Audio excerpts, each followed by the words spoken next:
The Buy Canadian movement has become a huge force in the last week alone, changing how and where people shop. A vast amount of people are only purchasing made in Canada products. Grocery store owners like Marilyn Dibb are astounded by just how quickly Canadians have dumped American products in the wake of President Donald Trump's tariff threats. Once upon a time, Canada and the United States were more than just neighbors. We were trusted trading partners, allies, and friends. But in 2018, that friendship was tested in ways no one expected. Tariffs, tensions, and tweets. A trade war unlike we have ever seen in the modern era. And in the face of economic aggression, something powerful happened across Canada. A movement, a rebellion, a quiet resistance, if you will. Today, we tell the story of how ordinary Canadians became economic warriors, and how a peaceful nation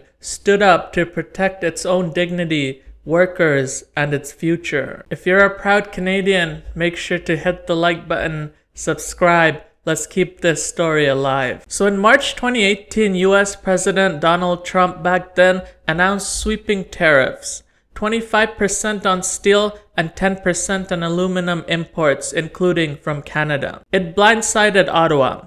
The justification? National security. Yes, you heard that right. Canada was suddenly deemed a threat to US national security. And you can sort of tell this move was targeted particularly to Canada because at the time, Canada was the #1 exporter of steel and aluminum to the USA. Those tariffs impacted $16.6 billion Canadian dollars worth of goods. Overnight, Canadian factories were put in risk. Livelihoods hung in the balance, but this would not be a one-sided story. Canada did not flinch. On July 1st that year, our National Day, we imposed retaliatory tariffs on American goods worth exactly 16.6 billion Canadian dollars. The exact same amount as their tariffs. A calculated and symbolic strike that we would not stand for this economic bullying, even if it was by the world's #1 economic power. The message was clear. If the USA wanted a trade war, Canada would meet them dollar for dollar. And then something remarkable happened. Everyday Canadians across the country chose sides. Across the country, coast to coast, Canadians began to boycott American products and champion local alternatives. Heinz ketchup? No thanks. Canadians chose French's ketchup instead, which was produced and processed in Ontario. Jack Daniels? Out of the shelves and replaced by Canadian local whiskey. Harley Davidson's? Left in the dust. For example, French's ketchup sales skyrocketed by more than 50% within mere month. Canadian craft brands saw unprecedented support. But this support did not just stop at the grocery shelves. Canadians began canceling their vacations to the USA, choosing instead to travel domestically at home.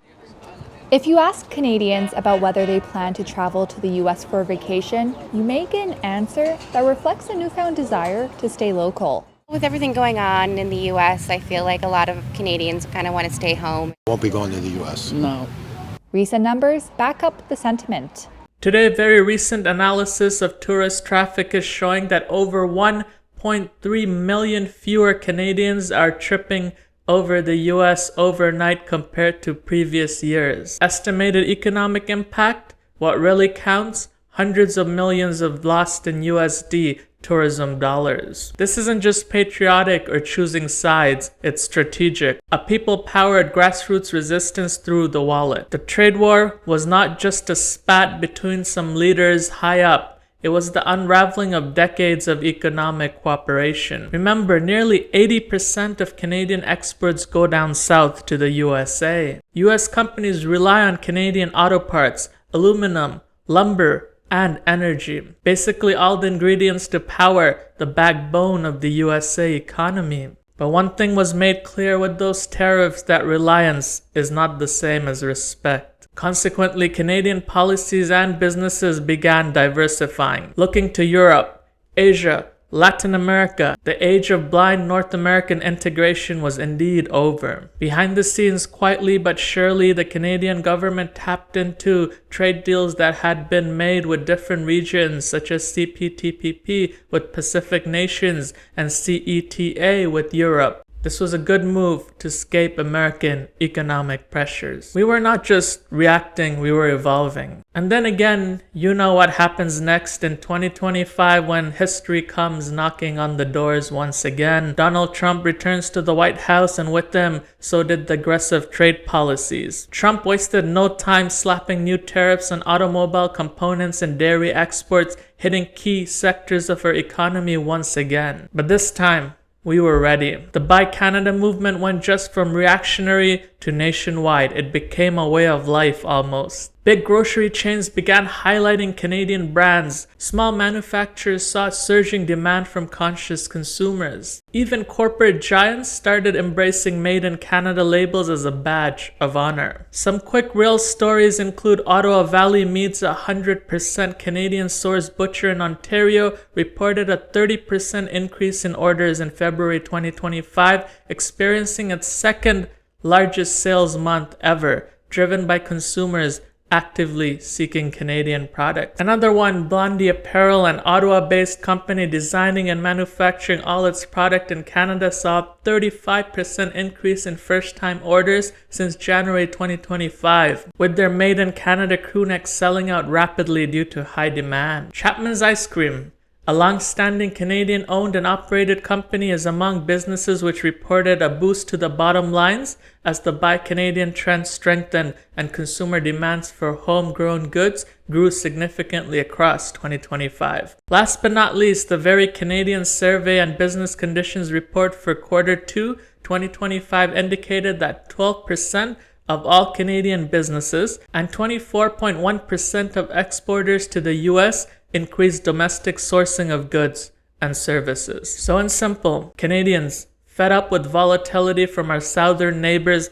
turned inward, not in isolation, but in innovation. The trade war might be long and last years, but Canada, we're playing the long game. In the age of global chaos, building strong local economies may just be the smartest, most patriotic thing we can do. Surely today some of the wounds from the 2018 tariffs may have faded, but the scars and the lessons remain with us. And fresh wounds were once again opened up by Trump coming back into power and starting where he left off, and the global trade wars of the 2025, which will become so definitive in the history books. But it forced us as Canadians to think more critically about where our products came from, to think about domestic manufacturing and how it can be rebuilt with calls for onshore critical supply chains. The term Buy Canadian is no longer a hashtag, it's become a philosophy. Many are saying, and rightfully so, that the